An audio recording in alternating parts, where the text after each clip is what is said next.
All right, everyone, we have many presenters today, so let's get started in the interest of keeping things. Yeah. Perfect. Right back there. Thanks. Great. So in the interest of time, we'll get started.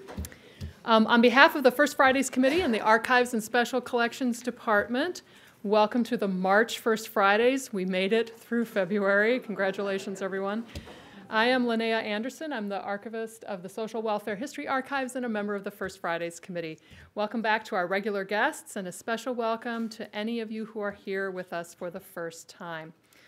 First Fridays is a monthly series of presentations made possible by a generous gift from Governor Elmer L. Anderson and Mrs. Eleanor Anderson in honor of former Library Director Dr. Edward B. Stanford. The presentations are based on materials in the University Libraries, Archives, and Special Collections. This year's theme is We Are Here, Women in the Archives, focusing on female identifying stories. A reminder that we are streaming, and the video will also be available later on the University of Minnesota Library's YouTube channel. Today's presentation focuses on the University of Minnesota Archives. Lunch today is from La Loma. And then we have two tour options today. The usual tour of the facilities after the program with Chris Kiesling. Chris is over there. And then there are also docents available to give tours of our new exhibit from the Children's Literature Research Collections, the ABC of it, Why Children's Books Matter. It's charming. It's really worth seeing. And on the back there's the Friendly Children's Literature ABC of it docents. Thank you. So there's two options after the program if you'd like to take those tours. And before we move on to the rest of the program, we have a short announcement from Kirsten Clark about Friends of the Libraries.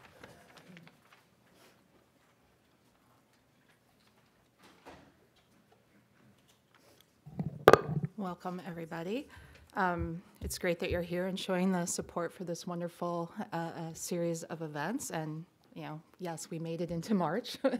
Who knew that would be such a huge thing this year? But there's other ways you can support the libraries and the work that we're doing, and one of those is becoming a Friends of the Library. So we have our larger Friends of the Library group, but we also have a couple Friends groups that are tied to specific collections, such as the one that is out currently in the display, the Curlin Friends, which is with the Children's Archives. We also have the Associates of the James Ford Bell Library, the Treader Collection, the Friends of the Anderson Horticultural Library, Friends of the Sherlock Holmes Collection, and as I mentioned, the larger Friends of the Library group. So there's some information back at the table, but I'll turn it back over to Linnea so we can get started. Thanks, Kirsten. We have one presentation today with many presenters. And the focus is the University of Minnesota Archives. University of Minnesota history is women's history. The University of Minnesota Archives collects the records of the university and materials from faculty, staff, administrators, and students. Today's presentation, University of Minnesota's History is Women's History, we will hear from three presenters who will discuss not the first accomplishments of women at the university, but rather how women's roles and labor are valued. And our speakers, in order of appearance, are Erik Moore, University Archivist, K.T. Craig, Business Analyst in the Office of Information Technology, Valerie Collins, Digital Records and Repositories Archivist, and Noah Barth, University Archives Research Assistant and Graduate Student in the Heritage Studies and Public History program. So we'll start with Erik Moore. Thanks, Erik.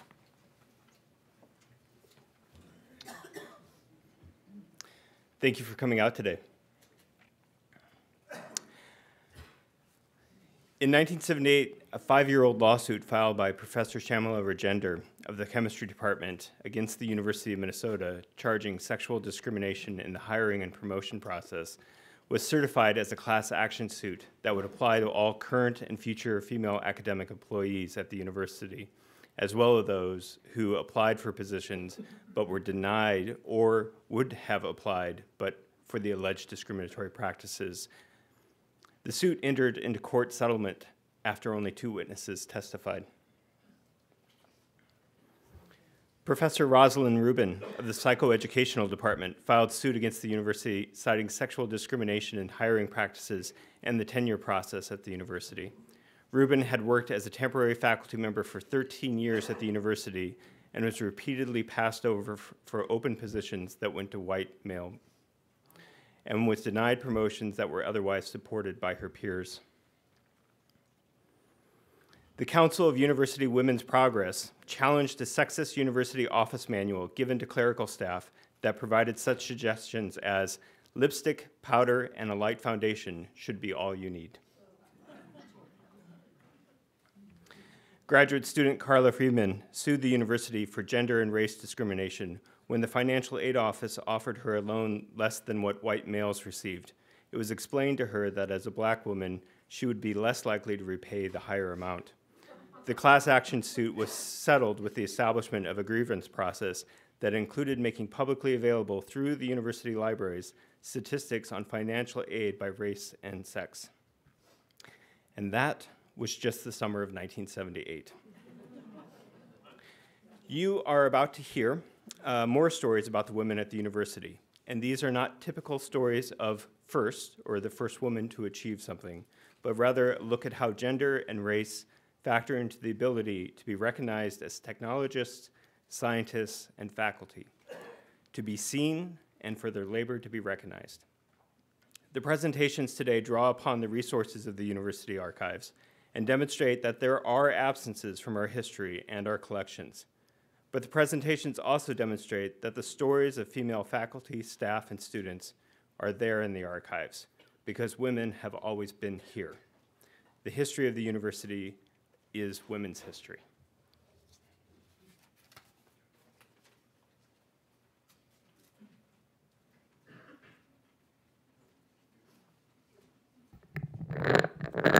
Hello all, I'm KT Craig.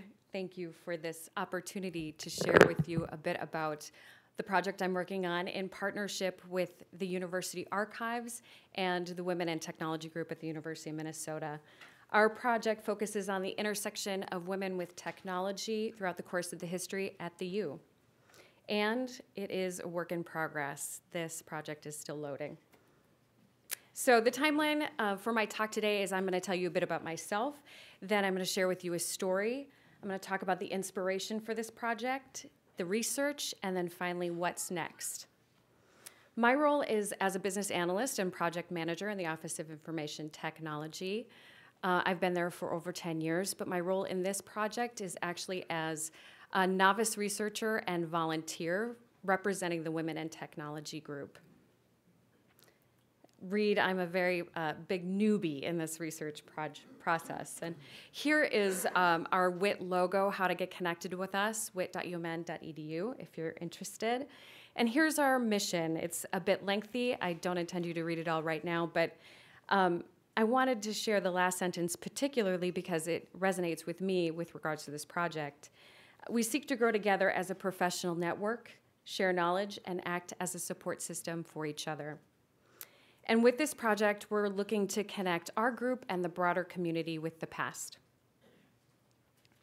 And now for a story, a little moose-bouche, I guess, after your lunch. A tale of two symbols. This you just saw on a previous slide. It is part of our Women in Technology logo, created in 2016. As you can see here, it is the universal symbol for female, enclosed around a power on-off button for a technical device. So this is perfectly encapsulates our Powered by Women logo. And this is an image that I found in the archives. It is from 1974 Women Power Personal and Organizational Workshop. And again, it is a play on the universal symbol for female. And around it, in the middle of it, is a fist symbolizing power. This event was open to all women at the university community, and it focused on getting these three outcomes that I want to read to you right now: awareness of one's power and how to harness it, identification of resources available on campus for developing programs on women's issues, formation of a network of communication for information sharing and support, and possible future programming. So the similarities are uncanny, not just with this image, but also with the mission of WIT that I just reviewed with you and the mission of that specific workshop. The color, the shape, the symbol within the symbol, the women and power. And ours was designed without awareness of this event in 1974. The reason these things matter: this is a symbolic representation of the purpose of this project, seeing ourselves in the past, giving our community and the university community a broader context. The goals of this workshop in the 70s took a step forward in a conversation that we are continuing today. So now for the inspiration. The visionary of this project couldn't be here today, and I hope to represent her vision well. She is actually looking down at me from above, flying to somewhere warmer. This is Ingrid Nettle. She is an infrastructure manager in OIT and co-chair of the WIT Events Committee and so much more. But this project was her brainchild and quickly became my brain stepchild. Ingrid was inspired by an exhibit at the archives called The Campus Divided. This project explored racism and anti-Semitism on campus in the 30s and 40s, and it was powerful. This work caused her to reflect on how the archives have a wealth of material, and just by shining a light on that material, it can affect change. If you're interested in more information, the URL is right there for A Campus Divided. I highly recommend it. Ingrid, like many women in IT at the university, myself included, came into this profession in a non-traditional, non-linear way, and often wondered where she fits in as a technologist. Ingrid started asking, where am I in the history of IT? What's the legacy I'm leaving behind? What's my story? And what if we gathered information about the stories of women in technology at the university throughout the years and presented it in an interactive format that people could just see? How potentially powerful could that be? So Ingrid pitched the idea to our Women in Technology Executive Committee. We all jumped on board. And pretty soon, my fellow colleague and novice researcher, Chris Goodland, and myself became her converts and research partners. So now for the research. This project started with an idea, and then we needed to actually engage with the history. So that's where Aaron George of the University Archives came in. And Aaron's guidance has been integral to our success as novice researchers. And Erik and Aaron entertained our idea and us, thank you, that was a big feat, and got us access to the archives, to the reading room, took this broad idea about stories of women and technology and pulled a ton of information for us to have access to. There were reading materials, meeting notes, newspaper clippings, CVs, and they were categorized under topics like women, computers, civil service. So we had a lot to go through. And we also discovered that the archives are many things. We consulted with a digital conservancy site, which before this project I had never known existed, and I'm on it all the time now. I was just diving into press releases from '72 the other day. And then also, Ingrid is now in the process of gathering oral histories with Erik's guidance. So for the framework, the actual research, the grown zone that I like to say, we started with this broad vision, and we just didn't know what we were going to find. And Chris Goodland, my research partner, had the idea of mapping our findings to a broader historical context. And she had been reading Broadband, The Untold Story of Women Who Made the Internet by Claire Evans. In this book, Claire highlights the significant and largely unknown role women played in shaping early computer technology in the 20th century. And as a side note, more and more of this type of history is coming to light. If you were at Amanda Wick's First Friday conversation a couple months ago, she speaks to this very well in that. And there's been other articles in the Washington Post of late, too. So we created a basic timeline that Chris gleaned from Claire Evans' book as a framework. And now for the fun stuff, I'll show you a bit of the research, and I'm focusing on the 70s as well for this. Let me tell you about Professor Dorothy Gross and the musical apple. Professor Gross was a faculty member in the College of Liberal Arts in the music department in the mid-'70s to early '80s. And she was one of the earliest/first examples that I found of a female faculty member using technology to teach students that was outside of a STEM field at the university. Not to say that there are more examples, it's just what bubbled up to the surface for me. Professor Gross created a computer program aimed at teaching music basics to students. This is an article from the Pioneer Press in 1977. Using technology to aid teaching and learning was innovative at the time. And to give you some context, the musical apple was created just 6 years after Oregon Trail, which some of you may have been aware of, and that was also developed by some Minnesotans, come to find out. So next, Aaron dug into more information about Professor Gross, and we came across this. In the mid-'80s, Professor Gross's position was eliminated. This article shares that she sued the university, arguing as someone who should be awarded tenure. She lost the case, but this story highlights the complex history of tenure, non-tenure issues that culminated in a seminal event just a few years prior to her lawsuit, which Erik had mentioned in his introduction. So what was happening on campus during Dorothy's time here? These are just a few snippets that I pulled out from my research, and there were a lot of activities and efforts aimed at gender equality on campus. So a council for University Women's Progress was formed in the 70s. There were some new hiring policies created in the mid-70s aimed at gender equality. And IT programs were created to increase access for women and minorities as well in 74. University community feminists were formed. We had a women's festival in the Twin Cities, and the gender consent decree, which Erik also talked about. That decree took place just a few years before Professor Gross's lawsuit, and it was brought forth by Dr. Regender. And under this decree, the university was obligated to institute gender-neutral procedures for hiring, promoting, and granting tenure. It was a significant marker in the movement to counter sex discrimination and enforce affirmative action in higher education. Professor Gross, in this article that I read, she had cited Regender decree, but then later pulled it from her lawsuit. More information about Dr. Regender can be found in the archives, and we'll briefly highlight her efforts in our final project. So here's some other the items that I came across. This is a pamphlet aimed at getting women students to enter into STEM fields, specifically engineering. Here's the other side of it. It's not that clear. And then here's the article of the IT programs increase access for women and minorities that I just talked about, as well as another article about you planning a panel series on women's opportunities.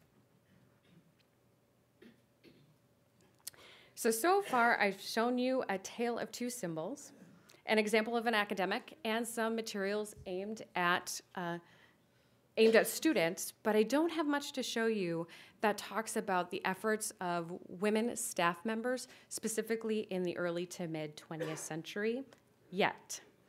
Perhaps it's obvious that this is a picture of women working at a switchboard, and we knew that that work went away, but we don't have any linear way to piece together what happened after that point. What was the succession plan for their roles, for example? In the 70s, 80s, and 90s, we start filling in these gaps where there are many more examples of women leading, shaping, and being part of academic and digital technology, library technology, and usability at the U. But the need to preserve staff oral histories is real. So what's next? What are we doing with this content and this research? We're creating vertical panels to be shown in an interactive exhibit that will take place in Walter Library later this spring and early summer. We'll also have a big kickoff event for that, and this is just the start. So the next 4 images I'm going to show you is the first panel that we've designed. So there'll be 4 different images, and it will go top to tail. So this is our introduction, the See Yourself, and how we used broadband to help inform this work. On the left-hand side of the panels is information gleaned specifically from that book, and on the right-hand side were what we found in the archives that tailored to that same timeline. So 1940s is on top, then 1950s, and then we follow with 1960s. These will also be available online if you're unable to come and check out the exhibit. And here is our vision for the whole pop-up, 5 panels in total. Panel 2 is going to talk historical highlights from the 70s, 80s, and 90s. Panel 3, change makers, innovators at the U for women in technology, of which there are many that we can't wait to highlight. Panel 4, change makers. We're calling resistors, persisters. So that Dr. Regender, definitely a part of that. And then what's next? Those staff highlights. We're gathering stories from current staff. We're interviewing some former staff too right now and getting those oral histories. And we really want to highlight some of those. So this is just the beginning. This work was originally inspired by an exhibit from the archives, and now it will be an exhibit, and it will go back into the archives where we hope it will continue to grow and inspire and educate others. So just finally, since this is a work in progress, Ingrid and myself would encourage your feedback. These are my contact information and hers as well. So if you thought of anything that we missed or where we should dig in, we would really welcome your feedback. So thank you very much.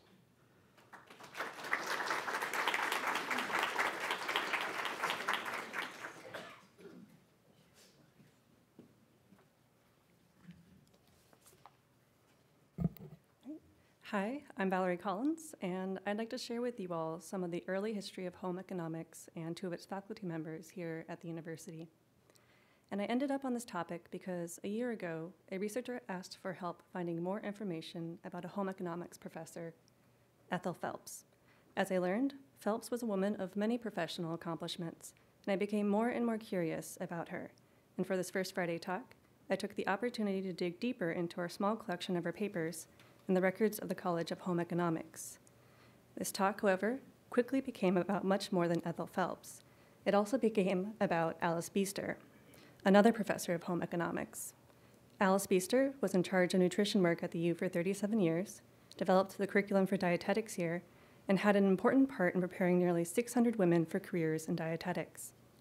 Both were listed as top 100 alumni of home economics during the college's centennial. And then this talk also became about the foundations of home economics here.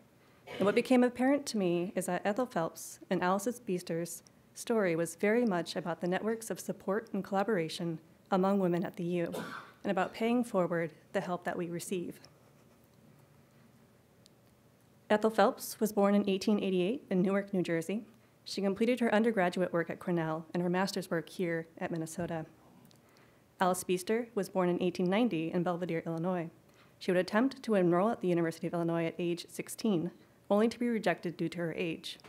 She then became the highest paid school teacher in her county before finally enrolling at the University of Illinois at age 18. They joined the home economics faculty in 1915. Alice Bestir was a part of the nutrition section, and Ethel Phelps was in textiles and clothing. From this point on, Ethel and Alice's professional and personal lives moved in tandem. They spent 40 years on faculty at the university, pursued further graduate study at Yale together, built a house that they shared, and retired to Santa Barbara in 1955, where they resided until their deaths. And as a former student would mention in a letter, it really is hard to think of one without the other. And I'll start with some background on home economics at the university, and then the division as Alice and Ethel would have known it. From its beginnings as a small department of 2 faculty members in 1900, home economics grew swiftly.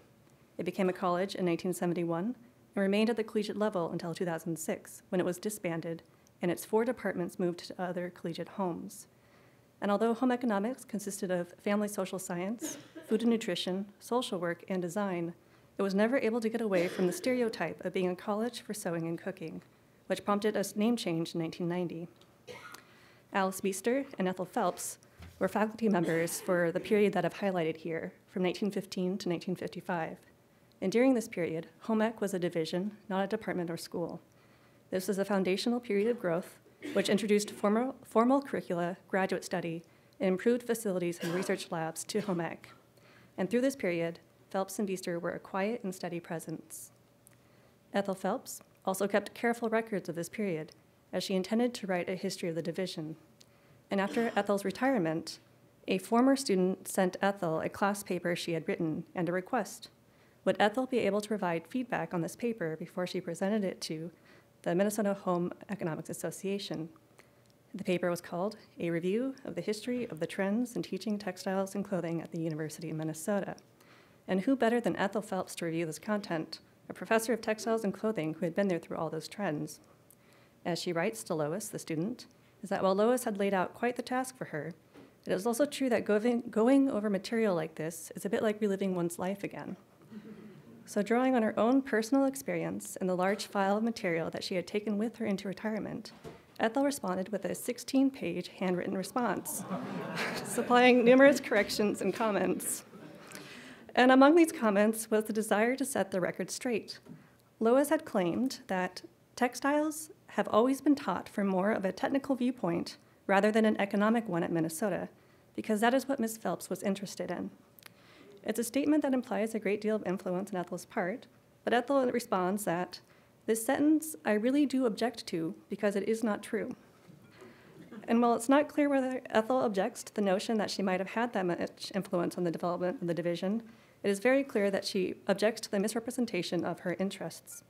Not only was economics incorporated across the textile and clothing curriculum, but Ethel served on many national boards and committees on subjects related to economics and textiles. And so in Ethel's firm and lengthy response, we see her defending the legacy of what she had achieved professionally. That however trustworthy the rest of Lois's paper might be, Ethel did approve of the interviews that Lois had conducted and included, because she found them to be appropriately impersonal and informative.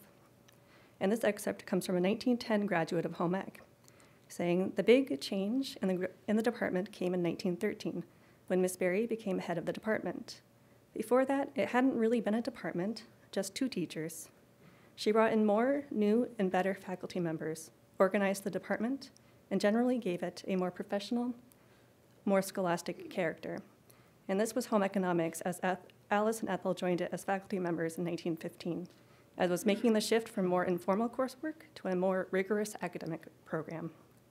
The 2 of them came to the University of Minnesota because of Miss Berry, who was growing the program and strengthening the curriculum. And this is the work that Ethel and Alice would continue long after Miss Berry left, both of them developing advanced courses and graduate research programs in their fields. We can see that the faculty has grown by 1940. And the 2 of them had accomplished much in the 40 years that they spent at the U, but it is in their correspondence and their papers that we see the greater depth of what they meant to the people around them and what they meant to the university. So a letter from one of Alice's students to Alice's sister following the news of Alice's death reads, "I loved your comment on her sweetness and calm. I never knew a calmer person. The realization of her sweetness shows how well you knew her. I always felt the same way, although I know there were people who saw a stern exterior." Meanwhile, Miss Phelps, she of the 16-page paper, used to tell me off. She was the vocal one. Miss Bestir was too reserved to tell me off, but Ethel didn't hesitate to do so when she thought I needed it. It really is hard to think of one without the other. And Alice Bestir may have been a sweet and calm woman, yet she was also remarkably driven. She was the first woman in her county to hold a professorial rank, and she was determined to achieve all she could in her education. And in 1912, Alice Bestir received a scholarship to begin her graduate studies at the University of Illinois.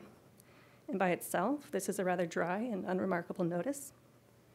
However, an accompanying note written by her sister Charlotte reads, "This should be labeled Message of Survival and Triumph," said Alice, as we found this in Mother's desk. "I had dreamed 4 years during high school days that in 1906 I'd be going to college. In fact, had it not been for the encouragement of Mother, Father, and these teachers, I probably would have continued teaching the Russellville District School. But whenever I'd meet my good high school teachers, they'd remind me to hold tight to my ambition. Each had written letters to the university, and it was up to me to prove they'd been mistaken on this age problem." Because she tried to enroll when she was 16. She was later accepted in 1908. And this spirit of ambition, combined with the mutual support of her teachers and those around her, would define not only Alice's life, but those closest to her. For instance, Charlotte Young was one of Alice's students. Charlotte graduated from the U and became a prominent faculty member of nutrition at Cornell, and an authority in dietetics, given many awards in the field, and also received an Outstanding Achievement Award from the University of Minnesota. Alice Bestir was a significant influence in Charlotte's life. Charlotte felt that she owed a lot to Alice's mentorship, guidance, and lifelong friendship, and frequently expressed this sentiment. And these excerpts come from a letter that Charlotte wrote Alice's sister after Alice's death. "I'm sure my interest in serving in Omicron Nu had its origin in her interest in it and her presidency. My respect and desire to serve and contribute as I am able to the American Dietetics Association also had its origin in her. The idea of doing as good a job on something as I was capable of also goes back to her. And the only way I could ever repay her would be to help some other student in a similar fashion in the future. This I have tried to do, but I am not an Alice Bestir. And in Ethel's papers, too, we can see a recognition that no accomplishments are made in a vacuum. In 1939, the university held a convocation to honor those who had served 30 years at the U. Of the approximately 80 staff and faculty being honored, 7 were women. 3 of those women held a professorial rank, but after 30 years, none of them have achieved the rank of full professor. The ceremony for this event included a style show, Minnesota in Review, 1869 to 1939, featuring the fashion of the decades, starting from the university's founding to the then present day. And Ethel Phelps was unanimously elected by the Committee of University Functions to direct this show, which she proceeded to do to great and resounding success. Praise was swift and effusive, coming from such quarters as University President Guy Stanton Ford, the Dean of Agriculture, Clyde Bailey, local newspapers, and other sources. And upon receiving such praise, however, Ethel's papers show that she was quick to pass it on, sending letters to all those whose assistance she had called upon and who had been equally instrumental in the production of the show. The students, the music department for supplying charming and haunting accompaniment of songs, the military department for providing the boys in their uniforms, the dramatics department for makeup and coaching, and buildings and grounds for providing the stage and setting. And in one of Ethel's letters following the show, she remarks, "Surely everyone would agree that the girls were all satisfactorily beautiful, and what is still better, they looked like healthy, happy people." And this style show demonstrates the reach of Ethel's connections not only across the university, but also through the local community, because these dresses and accessories were all sourced from women on faculty and those living in the Twin Cities, and some were heirlooms. And in any case, it seems that Miss Phelps may have received more recognition for her work on the show than those the show had been intended to honor. Oops. And I've listed here the scholarships and assistantships created in both Ethel and Alice's honor. These were established to assist students in home ec, and after their deaths, this is the way in which the friends, family, and colleagues of them chose to memorialize them by helping future students get further than they would have alone. And specifically, I want to highlight the Bestir Young Honors Lecture. Charlotte Young was the one who wrote to Charlotte Bestir, Alice's sister, to say that the only way to repay Alice would be to help other students in a similar fashion. So in 1982, several years after Charlotte Young's death, Charlotte Bestir gave a gift to the College of Home Economics to establish a Bestir Young Honors Lectureship Fund to honor the memory of both Alice Bestir and Charlotte Young, and to recognize the importance of advising and mentorship in higher education.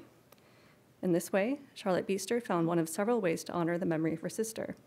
Charlotte Bestir also gave other gifts to the college to support home ec students, and she donated more of Alice's papers and correspondence to the university archives, which is how some of the material in the story that I shared today is available to us.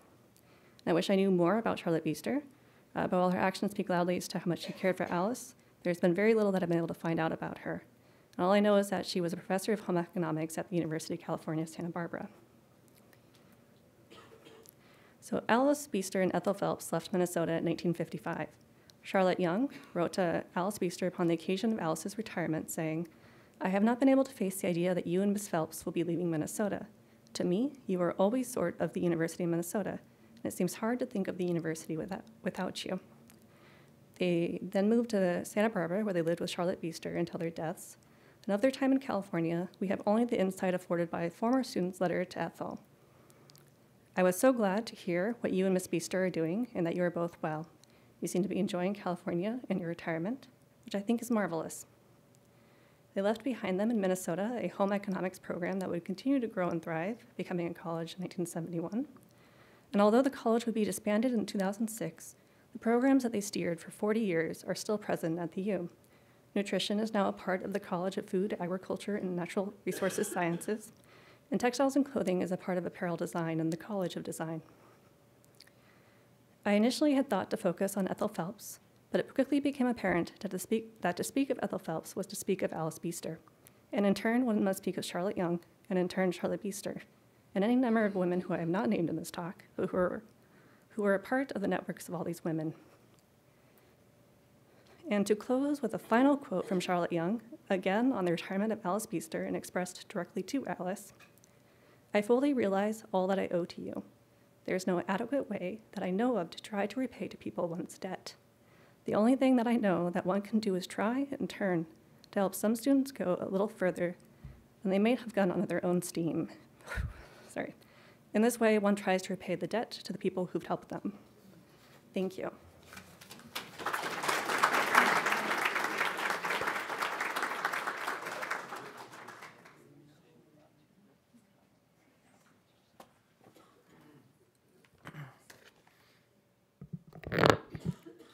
Hello, my name is Noah Barth. I am a master's student in the Heritage Studies and Public History program. I'm also the curator of Calling to Question, 150 Years of Liberal Arts Education at the University of Minnesota. In 1868, the College of Science, Literature, and the Arts was founded at the University of Minnesota with the basis of providing a liberal and practical education to the industrial classes and in broad preparation for everyday life. Calling to Question is an exhibit that explores the 150-year history of the now College of Liberal Arts through moments of questioning. A key methodology to a liberal education is not always about the right answers, but rather asking the right questions. Some stories on display in Calling to Question show how the legislature, administrators, or parents have questioned the usefulness of liberal education, thus threatening academic freedom. Other stories show how students, faculty, and community members have used their liberal education to question the college and university itself in order to make way for a more equitable learning environment. I've chosen just a small taste from the exhibit, which will open at the beginning of next week until June 14th in the Maxine Wallen Center on the ground floor. The University of Minnesota Twin Cities is built within the traditional homelands of the Dakota people. Minnesota comes from the Dakota name of this region, Minnesota Mikose, the land where the waters reflect the skies.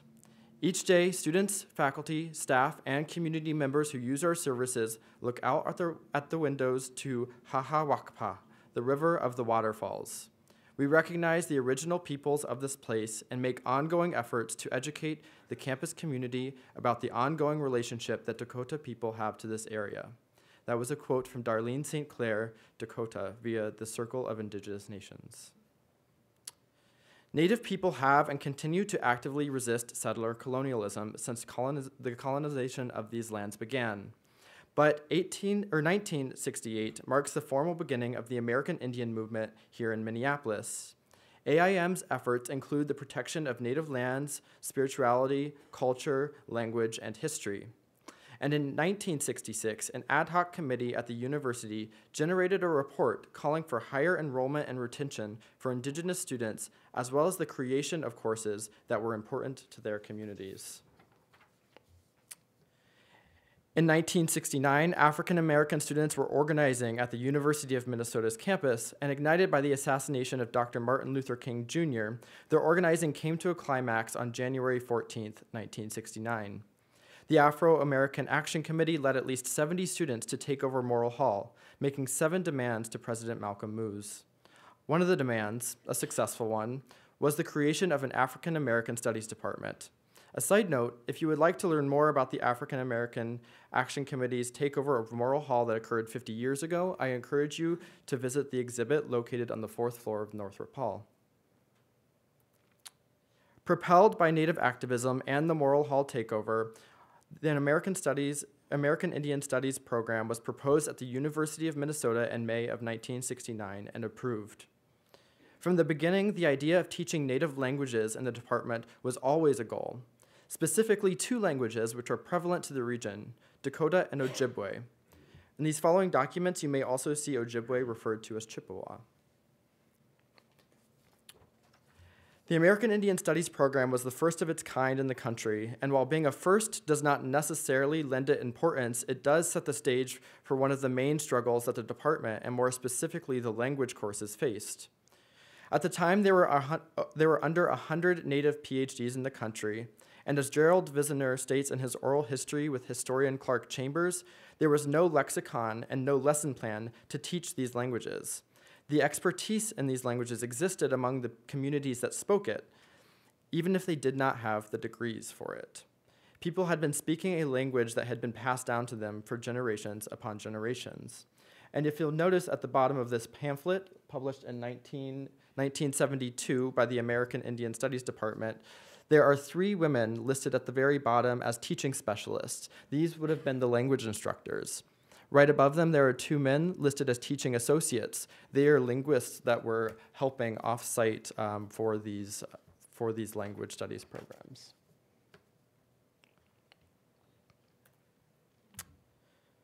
Native people were and continue to be the ones keeping their languages alive despite the efforts of white settlers. Beginning in the 1969-70 academic year, they were the key to the success of the Ojibwe and Dakota language programs at the university. The American Indian Studies program began to hire what they called teaching specialists to teach these languages in the department. The teaching specialists were often women. The first of these Native women was Dolores Snook. Snook was an activist, student, and teacher when she began teaching Ojibwe for the first quarter of language teaching in the winter of 1970. Snook, being a part of the American Indian Student Association, had also served on the committee that proposed the program the May the year before. So as you can tell, that they hired a student as a teaching specialist, it just goes to show sort of how limited their options were in terms of people who could speak this language for them at the university. Snook would not be the last woman to join the ranks of the Native language program. Soon there were at least 5 teaching specialists between the 2 languages teaching students at the university. The language program was built out in the hope that these languages would become eligible for CLA's foreign language requirement, which improved the program's chances that they would receive funding. Besides teaching and creating lesson plans, some of these teachers worked with Tim Dunnigan, a linguist, to create dictionaries and lexicons for these languages, a resource that could have been used at the formation of these language programs. In this letter from Frank Miller, the chairman of the department, he says, "The Ojibwe language course being offered in 1969-70, beginning winter quarter, will be expanded as rapidly as possible to 6 academic quarters, enough to satisfy the foreign language requirement. So far as I know, Minnesota will be the first university in the United States to offer an Indian language to satisfy the regular foreign language requirement." This shows the urgency that they had in developing these language programs. Teaching specialists were treated more like staff than faculty, and because they did not hold the degrees that academia usually values, they were never afforded the opportunity for tenure. This meant that they could have a job one year and not have it the next, despite teaching at the university for as long as a decade. Not only were there no guarantees for a job year after year, but these teaching specialists had B appointments, which were 9-month terms instead of 12, leaving them without income from teaching for 3 months in the summer. If you'll notice at the bottom of the document on the left, the degrees held by these teaching specialists is listed. One says 11th grade, one says 8th, one is uncertain, some work at junior college, and took some social work courses at the U of M. This goes to show that a degree does not necessarily indicate the expertise one has to teach the subject they are teaching.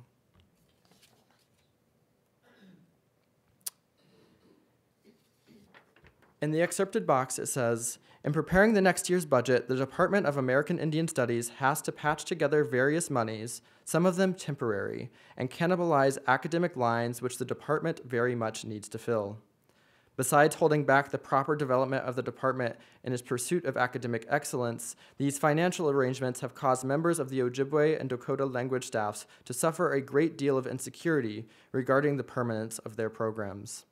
The Department of American Indian Studies therefore proposes that regular appointments be made at the instructor level for our language teachers." As the university was growing, the funds granted to the university by the state legislature were not. A period termed retrenchment and reallocation began in the 1970s through the 1980s. The university's spending began to slow, and choices were made by the college's administration where to redistribute or reallocate funds within CLA. By the time retrenchment had its effect on the department, the language instructors were all that remained, with faculty members located in other departments. American Indian Studies, along with other ethnic and women's studies programs, was adversely affected during this period. The women who were teaching specialists were often not consulted when options were presented for the future of the department, despite their long-term and personal investment in it. They submitted their own proposal, separate from the department's official proposal for the continuation of the department. Nevertheless, the department would soon lose its tenure lines in 1990 until 1997. During this time, the department's only faculty came from other departments, though American Indian Studies majors did not disappear and the language programs remained. And highlighted are the questions that were asked by the language teachers to the department during this community meeting. Are we faculty or staff of the Department of American Indian Studies? Is there more status and prestige with faculty status than with staff status? Is there voting in the department by classification, that is, by tenured faculty and by non-tenured faculty, which includes all of the language teachers? Should language teachers have civil service status rather than faculty status? 3 of the 4 language teachers present stated that they did not want civil service status. Is the CLA administration going through all of these meetings and procedures to convey to the natives a false sense of contributing or having input in the process when the CLA administration knows already what it is going to do with the Department of American Indian Studies? It is inexcusable that the language teachers were not consulted with. At the very least, there should have been communication between the committee and language teachers. The teaching of Ojibwe and Dakota languages has expanded into new technologies with TV broadcast to classrooms in the early 2000s to online dictionaries. Statewide revitalization efforts now exist outside of the university. The gender demographics have even shifted for the present-day Ojibwe and Dakota teachers, and some are now considered faculty. But we can attribute the success of these programs to the various women who were teaching and creating lessons for the department from the very beginning. I cannot emphasize enough, as many others have stated during this series of Women in the Archives, how absences affect the stories we are able to tell. In this particular case, the absences are not simply caused by sexism, but these absences are also due to hierarchies that impose themselves on those without degrees needed to be considered important. But that they are also absences because university archives is one that obtains its materials from a university which not only undervalues non-academics, but is sitting on stolen land. Thus, it cannot truly capture the lives and stories of those whose ancestors have been systematically displaced and murdered by white settlers. For settler colonialism is the reason indigenous people, their culture, and their languages were nearly eliminated in the first place. We may not be able to decolonize the university or the archives anytime soon, but we can try to tell narratives that highlight the violence they have both caused. Thank you.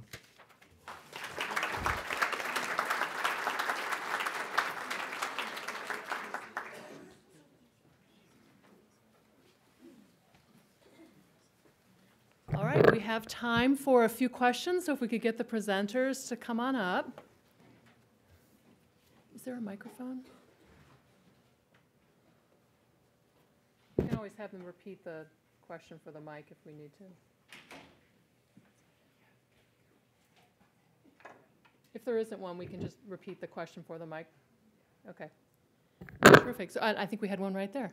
Yeah, I am interested in what compelled the graduate student who's working on the Department of American Indian Studies to pursue this topic.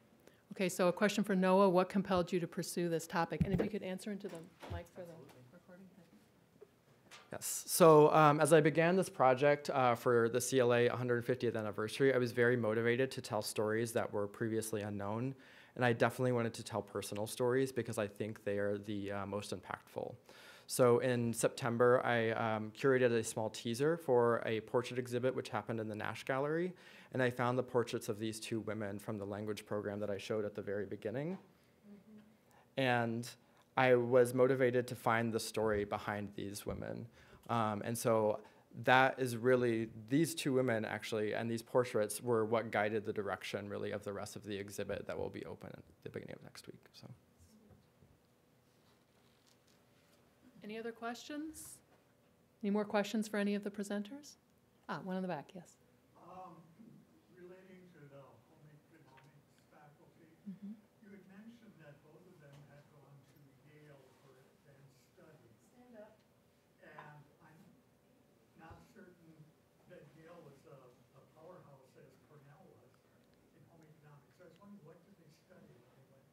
So it's a question about what was studied while they were at Yale for home economics. So I have not actually been able to find out further information about what they studied specifically. I looked and I tried to look into what Yale might have, but was not able to get an answer back, and they don't list that information themselves in the papers that we have. Yep. Yale had an outstanding child guidance department related to the medical school and other things, because I knew about it then. That was my field. You repeat that? Yes, there was a comment from the audience that Yale had an excellent child guidance department at the time. So, any other questions? Okay.